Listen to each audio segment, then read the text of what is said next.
òrìṣà tẹ́ ń ìrọ̀rùn dé ìdẹ̀kùn dé ìtura dé.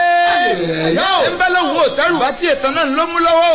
àràbàrẹ́ láàrin ẹgbàágbèjà wọn tí wọ́n ń sọ̀rọ̀ ń pa òrìṣà. ẹwà òrìṣà tẹ́ḿpò lóòótọ́ ni wọ́n ẹgbà bẹ́ẹ̀. kàkà tán láǹfààní tẹ́ ẹ máa jẹ lọ́dọ̀ Ìyálóde alára gbọ́nlu Èkó. yèyé lóríṣà Akíntayọ̀ Adébùsọ́lá. sàdánkátà yín o. àyè ń bẹ fún consultation àyẹ̀wò lóríṣiríṣi. bẹ́ẹ̀ ṣe máa lágbèga ìtẹ̀síwájú lórí ohun yòówù. kódà ọ̀sẹ̀ òrìṣà wà. èyí táwọn èèyàn ti wá ń wẹ́ bí dànù. àwẹ̀nù wọn tún máa bá wọn sọ̀rọ̀ nípa òrìṣà. bíi Yewa, Ọ̀ṣun, Olókun, Ẹgbẹ́, Ajé, Ṣàngó, Olúwẹ̀rí àti bẹ́ẹ̀ bẹ́ẹ̀ lọ. wọ́n tún bọ ajé ní ọjọ́ ajé Monday lọ́sọ̀ọ̀sẹ̀ látàgọ́ 10 òwúrọ̀ ní ọ́fíìsì wọn. bíbọ òrìṣà lọ́lọ́kan òjọ̀kan kò tọ́ síbẹ̀ o. èyí fẹ́ bọ́ lọ́wọ́ àwọn àmì wò lóríṣiríṣi. ọṣẹ bátò sẹ́ńdà ń bẹ. ọṣẹ àgbélépọ̀tá wà. ọṣẹ ìyọ́nú àwọn àgbààgbà. ọṣẹ ìtajà náà ò gbẹ́yìn.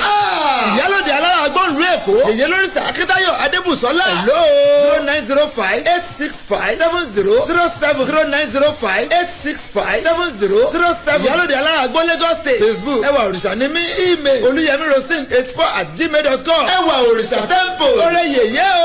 ọ̀rẹ́ yèyé Ọ̀ṣun.